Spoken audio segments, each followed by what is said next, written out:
교수님이 어느 교회에 특강을 초청받아서 가서 그 교회에서 특강을 했는데, 특강을 하고 나서 끝나고 식사 시간이 돼서 그 교회 성도들과 함께 식사를 이렇게 나누는 자리가 있었다고 그러더라고요. 식사를 하고 있는데 누군가가 나를 쳐다보는 그런 느낌을 받아서 이렇게 고개를 들고 보니까 저 건너편의 식탁에서 식사를 하고 있던 그 교회 어느 성도님이 자기를 이렇게 쳐다보고 있더래요. 그래서 자기를 쳐다보는 그 시선을 보니까, 야, 내가 오늘 특강을 잘해서 이 성도가 은혜를 많이 받았구나, 이런 느낌이 오더래요. 그래서 감사하다, 이런 생각을 가지고 있었는데, 조금 식사를 하다 보니까 여전히 약간 이 어떤 시선을 느껴서 다시 고개를 들어서 보니까, 아까 나를 쳐다봤던 그 사람이, 그 성도님이 다시 이렇게 나를 쳐다보더라는 거예요. 두 번째는 마음속에 그런 생각이 들더래요. 내 얼굴에 뭐가 묻었나? 이렇게 해가지고 또 손으로 얼굴을 이렇게 한번 만져봤다는 거죠. 그리고 이제 식사를 또 하고 있는데 또 뭔가 이 시선이 느껴져서 다시 고개를 들어보니까 그 동일한 성도님이 자기를 또 쳐다보고 있더라는 거예요. 그때는 속으로 그런 말이 막 속으로 큰 소리로 자기가 이야기를 했다는 거예요. 뭘 봐? 처음에는 내 특강하는데 은혜를 좀 받았구나, 그래서 기분이 좋아서 나를 쳐다봐 주니까 거기에 대해서 굉장히 마음이 기뻤는데, 두 번 쳐다보니까 내 얼굴에 뭐가 묻었나? 세 번 쳐다보니까 기분이 나쁘더라는 거예요. 뭘 봐? 이렇게. 그 이야기를 하시면서 저희 신학생들한테 사람 쳐다보는 거 신경 쓰지 말고 하나님 바라보면서 사역에 집중해라. 사람이 쳐다보는 그 시선은 한 번 쳐다볼 때 다르고, 두 번 쳐다볼 때 다르고, 세 번 쳐다볼 때 다르고, 그 시선은 시시각각 달라지니까 그 시선에 맞추어서 사역하려고 하면 네가 죽는다. 그런 이야기를 하시면서 오직 하나님께서 우리를 바라보시는 시선에, 그리고 하나님만을 바라보는 우리의 시선을 가지고 그렇게 교회 사역해야 된다라고 하는 취지의 말씀을 해주셨어요. 여러분, 우리는 신앙생활을 하면서, 신앙생활뿐 아니라 이 세상 가운데에서도 주변 사람들 시선에 너무 많은 의식을 하며 삽니다. 내 주변에 있는 사람들을 만족시키지 못하면 어떨까? 어떻게 될까? 그리고 또 많은 사람들에게 인정을 받았으면 좋겠다.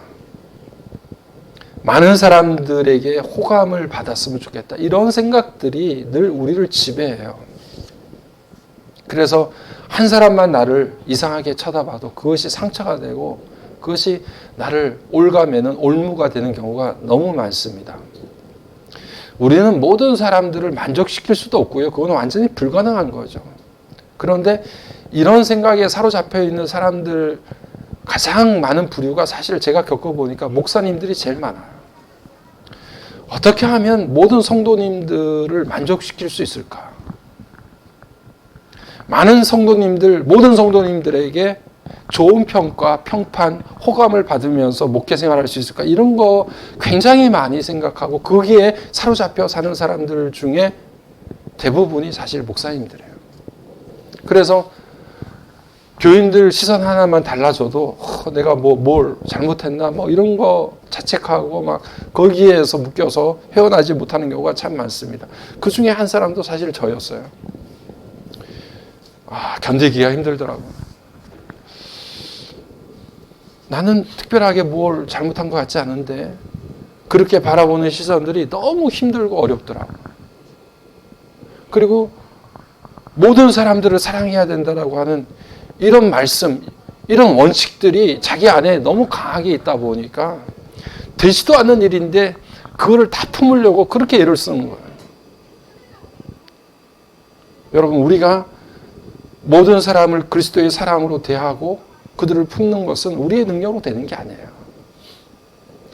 하나님 앞에 내가 그럴 수 없는 존재라고 하는 것, 나는 도저히 그렇게 할 수 없는 인간이라는 것을 하나님 앞에 두 손 들고 항복하고 고백할 때 비로소 하나님께서 우리에게 그런 사랑을 부어주시는 것이지 내 안에 그런 사랑이 있는 게 아니에요.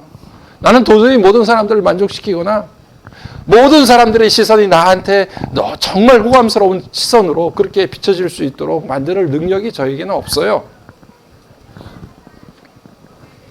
여러분, 우리가 고린도전서 지금 말씀을 살피고 있는데 바울이 자기 자신의 정체성을 어떻게 이야기하는가에 대해서 지지난주에 4장을 통해서 다시 한번 우리가 살폈습니다.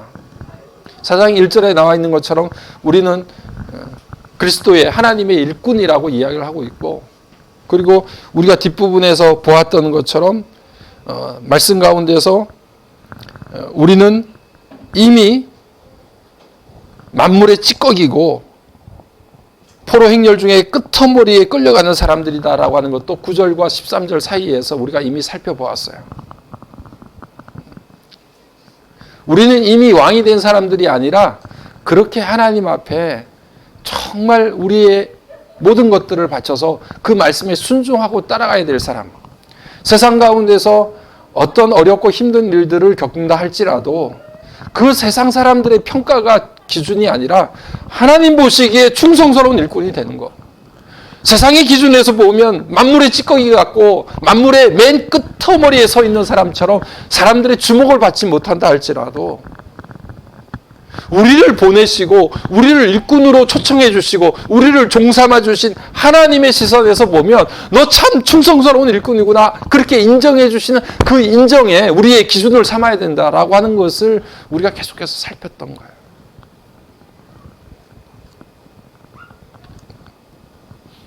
오늘 우리가 읽었던 1절의 말씀에서 하나님의 비밀을 맡은 자라고 이야기합니다. 맡은 자라고 하는 것은 우리가 흔히 쓰는 말대로 청직이죠. 하나님께서 그렇게 맡겨주신 거예요. 하나님의 비밀을 감당하고 담당할 수 있고 그것을 맡은 사람으로 우리를 세워주셨다, 그렇게 말씀하셨습니다. 하나님의 비밀이 뭡니까? 하나님의 구원의 역사예요. 하나님께서 우리를 구원해 주시고 인도해 주시는 그 역사, 그거 아무도 모르죠. 우리가 지금 다빈 공동체가 그 일을 겪고 있잖아요. 우리가 오피스텔의 청년들을 위해서 기도하고 간구하면서 그렇게 교회를 지금까지 6년이 넘도록 우리가 함께 했는데 전혀 예상치 않게 우리 아이들을 이렇게 예배 시간에 왔다 갔다 하면서 우리의 주목을 받고 있는 이 아이들을 보내주셨잖아요. 이걸 우리가 어떻게 예상을 할 수 있었겠어요? 그러니 비밀이죠. 신비로운 일이에요. 하나님께서 선택하시고 하나님께서 보내주시는 이 모든 일들이 정말 비밀스러운 일이고 신비로운 일이에요. 우리 각자 한 사람 한 사람을 보면 내가 어떻게 예수를 믿을 수 있었겠어요? 내가 어떻게 하나님 앞에 나올 수 있었고 예배의 자리에 함께 참여할 수 있는 그런 존재가 됐어요. 각자의 사연들을 보면 하나님께서 이런저런 일들로 우리를 부르시고 인도해 주셔서 하나님의 백성 삼아 주신 것을 보게 되면 너무 비밀스럽고 신비로운 일이에요. 그런 일들을 감당할 수 있도록 우리를 하나님께서 세워주셨다는 거예요. 하나님의 일을 맡은 청지기로 그렇게 우리를 세워주셨으니 우리는 내가 구원받은 백성 된 것을 감사히 여기고, 그리고 공동체 안에서 우리에게 보내주신 영혼들 가슴 깊이 감사히 받아서 그 일을 맡은 청지기로서 그 일을 충성스럽게 잘 감당하는 것이 오늘 저와 여러분들이 해야 될 일들이에요. 그래서 우리를 그 하나님의 비밀을 맡은 일꾼으로 청지기로 삼아주셨다, 그렇게 말씀을 해주고 계십니다. 그런데 이렇게 하나님의 비밀을 맡은 사람으로서 해야 될 일, 그 사람이 어떤 모습으로 하나님 앞에 서야 되느냐, 말씀드린 바와 같이 비밀을 맡은, 하나님의 복음을 맡은 하나님의 백성들, 하나님의 일꾼들이 가져야 될 첫 번째 자격은 뭐냐? 충성이에요. 충성. 오늘 우리가 말씀을 읽었죠? 2절 말씀 같이 읽으십시다. 2절 시작.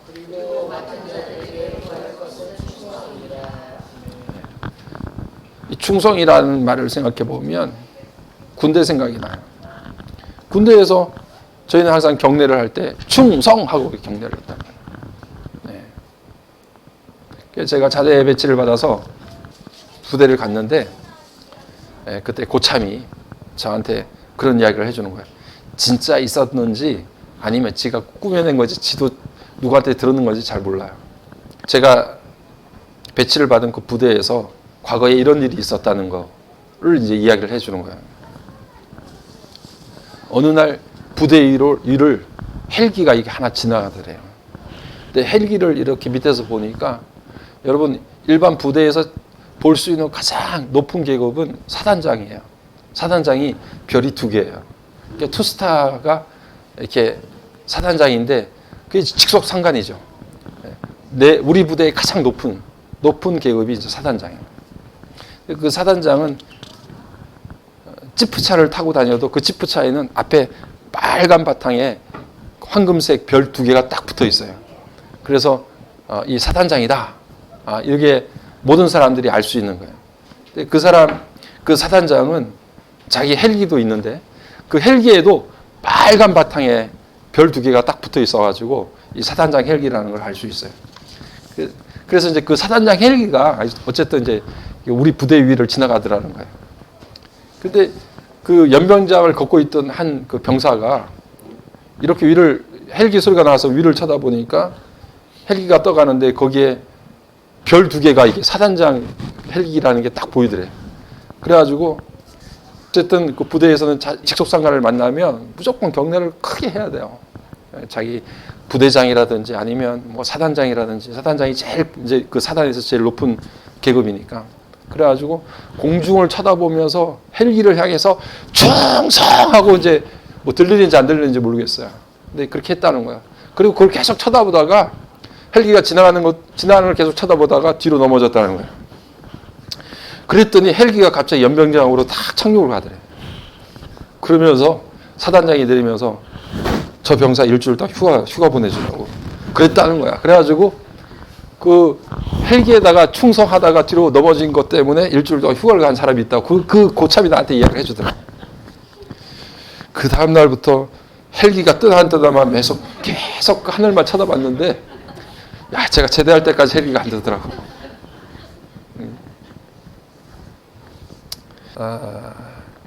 이 충성을 다한다는 것은 그 우스갯 이야기지만 충성을 다한다는 것은 시선을 떼지를 않는 거야. 내가 뒤로 까닥 넘어져도 내가 봐야 될 시선을 끝까지 고정하고 있는 거야. 변함이 없는 거야. 어떤 상황이 일어나도 변함없는 마음을 가지고 내가 바라봐야 될 대상을 끝까지 주시하는 거. 그게 충성스러운 마음이란 거야.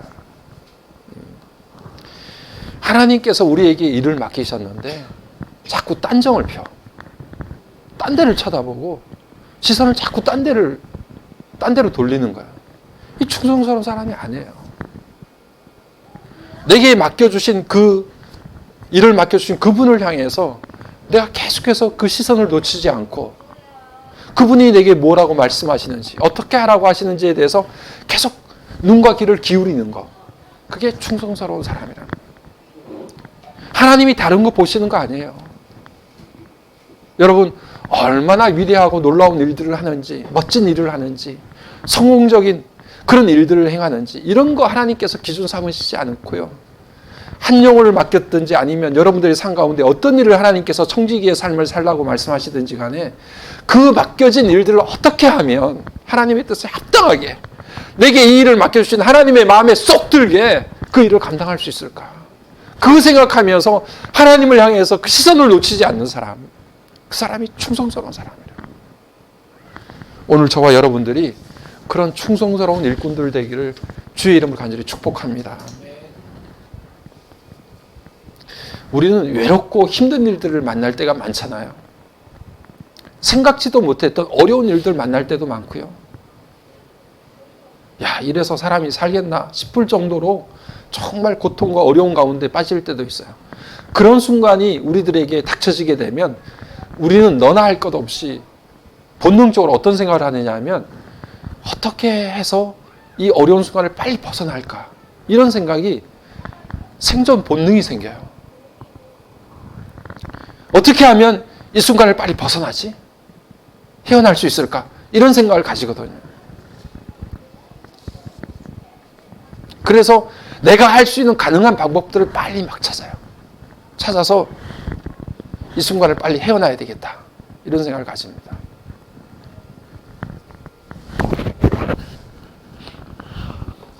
남들의 시선과 남들의 주목을 빨리 받고, 그래서 내가 이 상황에서부터 빨리 탈출할 수 있는 방법을 강구하게 되죠. 여러분, 이 땅에는 나무의 길과 풀의 길이 있어요. 이 나무와 풀이 초봄에 이렇게 막 자라날 때 보면 이게 풀인지 나무인지 잘 구분이 안 될 때가 많이 있어요. 그런데 계절이 바뀌어지고 가을이 되고 겨울이 되면 풀은 다 소멸합니다. 없어져요. 그런데 나무는 풀처럼 자라지는 못해도 가을이 되고 겨울이 돼도 그 형체가 그대로 남아있어요. 그리고 그 겨울을 견뎌내면서 나이테가 생겨요. 여러분, 그래서 풀은 숲을 이룰 수가 없어요. 가을이 되고 겨울이 되면 다 소멸되기 때문에. 그런데 나무는 가을이 오고 추운 겨울이 와도 끝까지 견디고 또 견디고 그 어려운 가운데서도 성장을 해서 나무는 숲을 이룹니다. 우리는 힘든 일, 어려운 일을 겪으면 빨리 탈출하고 싶어. 어떻게 했든지 간에, 어떤 방법을 통해서든지 간에 이걸 빨리 벗어나고 싶은 거예요. 사람들의 주목을 받고 싶고, 사람들에게 나를 알리고 싶고, 그래서 어떻게 하면 인생의 무명 시절을 빨리 끝내고 싶은 거예요. 사람들의 주목을 받는 사람. 소위 말하면 세상 가운데서 정말 사람들에게 칭찬을 받고 성공한 사람이다, 이렇게 인정을 받을 수 있는 사람이 되고 싶은 거예요. 네, 여러분, 우리는 하나님께서 우리에게 허락해 주신 그 일을 끝까지 견고히 붙잡고 마지막까지 말씀을 의지하고 말씀의 시선을 떼지 않을 때 풀의 길이 아니라 나무의 길을 갈 수 있는 거예요. 지금은 힘들고 어렵지만 결국에는 여러분들의 신앙의 나무가 자라서 결국 그 나무 그늘 아래 여러분들의 자녀가 머물 수 있는 귀한 역사가 나무의 길을 통해서 일어나는 거예요. 힘들고 어렵다고 해서 풀의 길을 가면 안 돼요. 당장 잘 될 것 같아. 당장 이 어려움에서 벗어날 수 있을 것 같아. 그러나 그거는 소멸의 길이에요. 멸망의 길이에요. 주님께서 말씀하시는 좁은 길이 뭡니까? 길이 협착하고 좁아요. 찾는 이가 적어요. 결론은 뭡니까? 외롭다는 말이죠. 찾는 이가 적으니까. 그 길 잘 가려고 하지 않으니까. 그렇게 사람들이 찾지 않는 길을 홀로 걸어가려고 하면 외롭고 쓸쓸해요. 그러니까 빨리 넓은 길을 찾고 싶은 거야. 많은 사람들이 다니는 길, 많은 사람들이 박수 쳐주는 길, 모든 사람들이 인정해주고 시선을 보내주는 그 길을 찾고 싶은 거예요. 그러나 그 길은 풀의 길이에요. 숲을 이룰 수가 없어요. 소멸의 길이에요. 사람에게 충성하지 않고 조직에 충성한다는 말도 요즘에 유행이지만, 여러분, 우리는 사람 바라보고 가는 길이 아니라 말씀 바라보고 가는 길이고, 우리를 일꾼 삼아주시고 청지기 삼아주신 하나님 바라보면서 가는 길입니다. 그게 바로 믿음의 길이고, 그것이 바로 언젠가 우리의 삶 가운데 말씀의 숲이 이루어지는 거예요. 여러분, 우리 다빈교회가 아무리 마곡나루의 한 모퉁이에서 쓸쓸하게 진리의 등대가 되어져서 등불이 되어져서 빛을 비추고 있는다 할지라도, 그리고 이곳에 많은 사람들이 찾아오지 않고 누군가가 격려해 주지 않고 누군가가 와서 아는 체 하지 않는다 할지라도, 이곳에 마지막까지 우리가 맡은 귀한 영혼들을 품고 그 길을 갈 때 언젠가 이 마곡나루에 말씀의 숲이 이루어지는 것을 우리가 경험하게 되는 거예요. 오늘 그 믿음의 길을 끝까지 견고하게 달려갈 수 있는 저와 여러분의 삶이 되기를 주님의 이름으로 간절히 축복합니다. 우리는 다른 것 문제가 아닙니다. 이 땅 가운데서 얼마나 크고 놀라운 일들을 경험하고 그 일을 이루느냐, 그게 중요한 게 아니고, 여러분, 우리는 어떻게 하면 우리 가운데 이 복음의 영토를 한 발자국이라도 더 넓힐 수 있을까?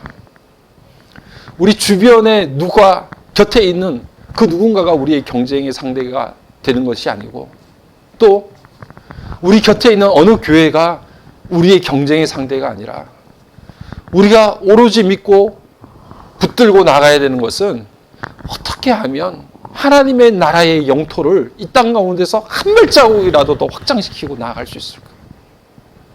이 마국나루에 어떻게 하면 말씀의 숲을 이룰 수 있도록 만들 수 있을까? 우리가 어떻게 그 일에 하나님 앞에 쓰임받을 수 있을 것인가? 그게 우리의 유일한 경쟁 상대예요. 그러니 사람 쳐다볼 일도 없고 어느 교회를 쳐다볼 일도 없어요. 하나님께서 정말 우리에게 주신 이 귀한 사명을 끝까지 외롭고 쓸쓸하고 우여곡절이 있잖아요. 우리 삶 가운데.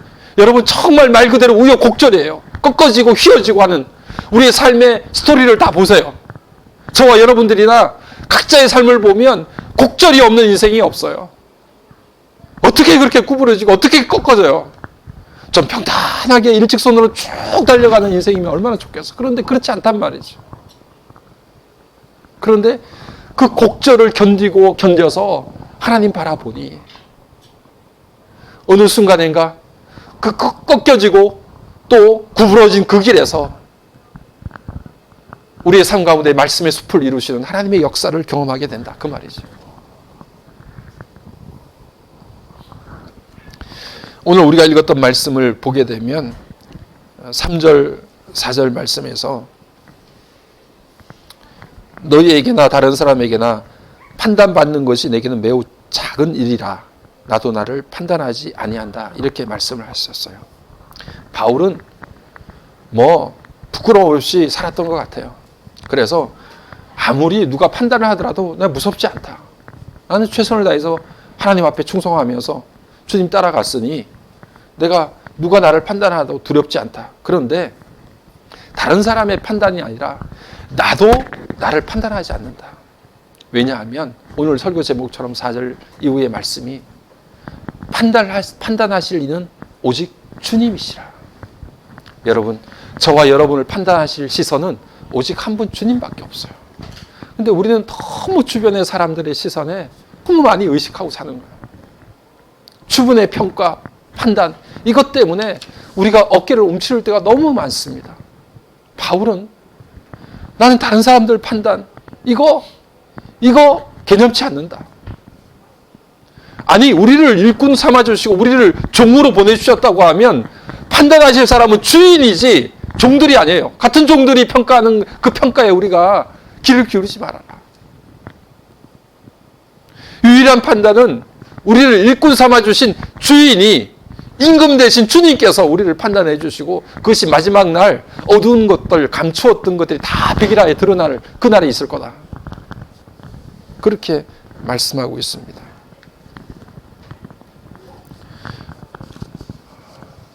지난주에 우리 김홍희 목사님도 그런 말씀하시던데 요즘처럼 SNS가 활발하게 많이 사용되는 때가 언제 있었습니까?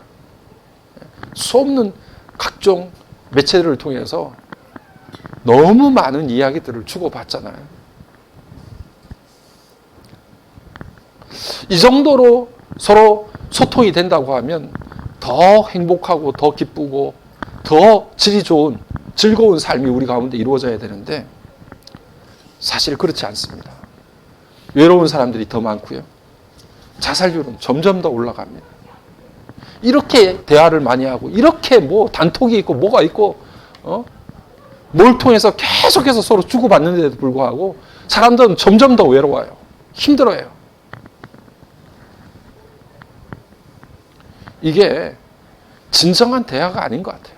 여러분, 점점 사람을 고립시켜요. 여러분 보세요. 여러분들 사용하는 미디어들을 보세요. 내가 뭘 보면요, 그 다음에 내가 뭘 좋아하는지 빅데이터가 다 알아요. 그래서 우리 각자의 알고리즘을 다 만들어내요. 다음에 이거 보세요. 다음에 이거 보세요. 저절로 다 이야기해줘요.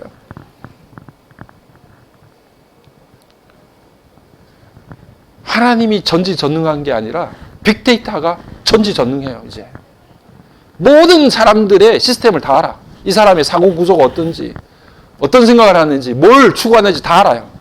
모든 걸 다 만들어줘요. 이 사람들이 뭘 향해서 가려고 하는지 빅데이터 형님이 다 미리 다 인생을 설계를 해줘. 하나님을 대체하게 될 거예요. 이렇게 전지전능한 존재가 어디 있어요? 이제는 AI가 모든 것들을 다 만들어줘요. 완벽한 사회를 만들어줘요. 그런데도 사람들은 점점 외롭습니다.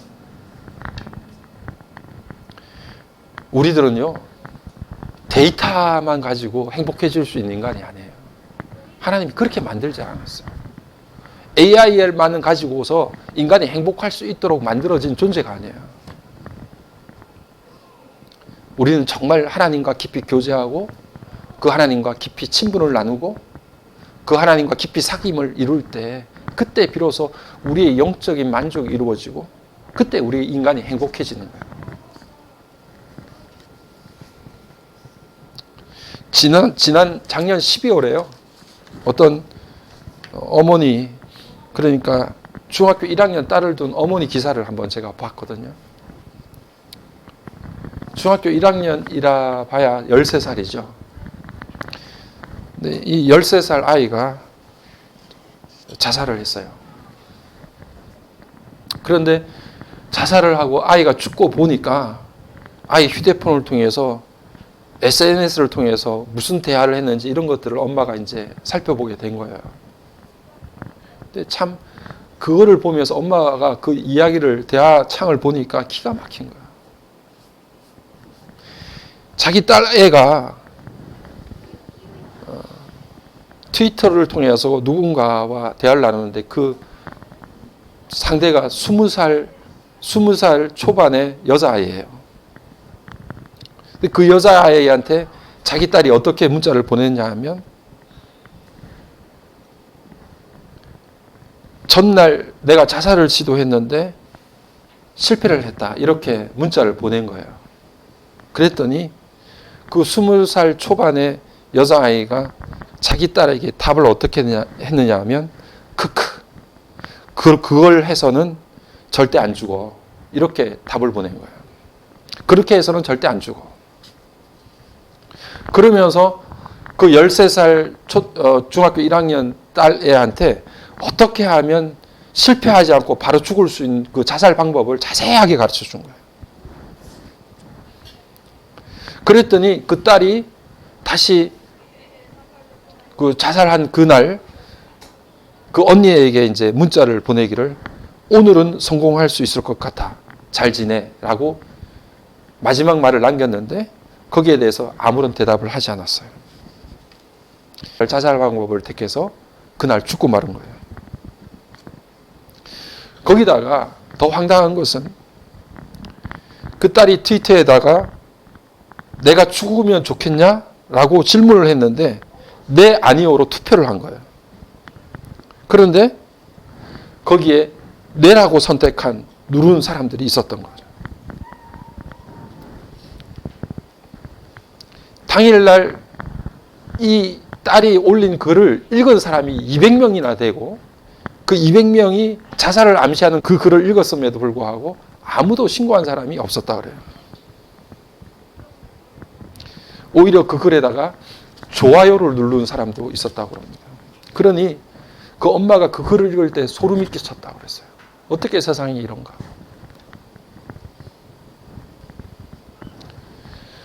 올 4월에는 여러분 잘 모르시겠지만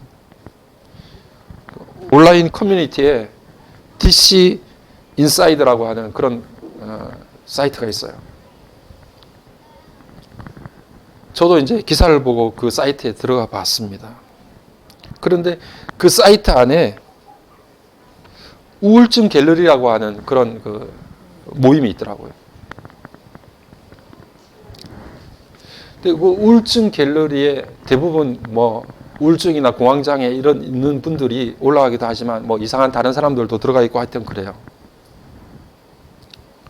그런데 지난 4월에 10대 여학생이 자기 SNS를 라이브로 틀어놓고 자살을 했어요. 자기가 빌딩에서 떨어지는 것을 라이브로 켜놓고서 거의 떨어졌단 말이에요. 강남에서. 근데 그것도 이 우울증 갤러리라고 하는 이 모임에 참여를 해서 거기서 자살할 사람들을 모으고 그리고 그 자살할 사람들과 함께 이야기를 주고받으면서 자살을 계획하고 어디에 가서 어떻게 죽어야 될지를 정해놓고 이야기해요. 제가 어제 그 사이트에 다시 들어가서 그 모임을 이렇게 다시 들어가 봤는데 보니까 그 모임에다가 여전히 밝은 곳으로 갈 분들을 모집합니다. 이렇게 모집을 하는 사람들이 여전히 오늘도 있어요. 네. 이렇게 많은 소통 창구가 있고 많은 이야기를 나누고 그리고 누군가의 인정을 받고 싶어하고 누군가의 시선을 받고 싶어 하는데도 불구하고 세상은 점점 우울해집니다. 외로워져요. 누가 죽는다고 해도 좋아요, 예를 누르는 사람이 있을 정도로 누구 하나 그 죽음에 대해서 그렇게 심각하게 생각하지를 않는 세상이 됐어요. 근데 여러분, 각 야구 경기하는 걸 보고 이렇게 야구 팀들을 보면 그 팀에서 3할대 타자라고 그러잖아요. 그러면 정말 강타자입니다. 3할대라고 하는 것은 10번 중에 3번 안타를 치었던 사람을 이야기해요. 3번 이상. 10번 중에. 10번 중에 3번을 치면 그 팀의 강타자예요. 3할대 타자가 그렇게 그 팀에, 한 팀에 많지가 않아요, 여러분. 다 뭐 2할 6푼, 뭐 좀 친다고 2할 7푼, 8푼, 9푼, 정말 잘 치는 사람들이 3할을 넘어가요. 근데 저와 여러분들 보시면요. 우리는 10번 중에 한 번만 못 쳐도 포기해요. 절망이 막 가슴속에 막 스며들고 나는 못하는가 보다 생각하고 좌절을 합니다. 밥만 먹고 야구하는 사람들도 10번 중에 2번, 3번만 쳐도 야, 저 사람 정말 잘 치는 사람이다 하고 박수를 쳐주는데 우리는 10번 중에 한 번, 2번만 못해도 세상이 무너지는 것 같아요. 절망하고 낭망하고.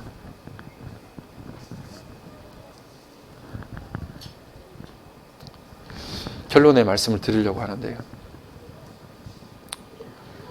여러분, 세상에서 사람들이 바라보는 시선은 우리를 살리거나 우리를 용기 있게 만들거나 나를 정말 하나님께서 보내신 귀한 일꾼으로 그것을 믿고 확신하면서 살아갈 수 있도록 만드는 시선이 아니에요. 바울은 나를 판단하실 분은 오직 주님이시다라고 하는 것을 늘 마음속에 새겼기 때문에 누가 나를 손가락질하고 돌을 던지고 뭘 하더라도 우리 주님도 그러셨잖아요. 누가복음 13장 43절 말씀 보니까 헤롯이 나를 잡아 죽인다고 뭘 별별 소리를 다 지르고 무슨 짓을 하더라도 오늘과 내일과 모레는 내가 나의 길을 가야 하리니 이렇게 말씀합니다. 그러니 어떤 세상 사람들의 손가락질이나 시선에 아랑곳하지 않는 거예요. 하나님이 우리 주님을 향해서 이는 내 사랑하는 아들이요 내 기뻐하는 자라고 말씀해 주심. 그 말씀, 그 음성, 그 시선 바라보면서 달려가는 거예요. 바울도 그런 삶을 산 거예요. 심지어는 내 스스로도 나 자신을 평가하지 않는다. 에이, 너 이런 사람 아니야? 라고 하는 손가락질도 내 스스로를 향해서 내가 하지 않는다. 나를 판단하실 분이 오직 하나님이시고 주님이시라는 사실을 믿고 오직 그 주님의 시선을 맞추어서 내가 이 마지막 길을 달려가겠다. 이렇게 생각하는 거예요.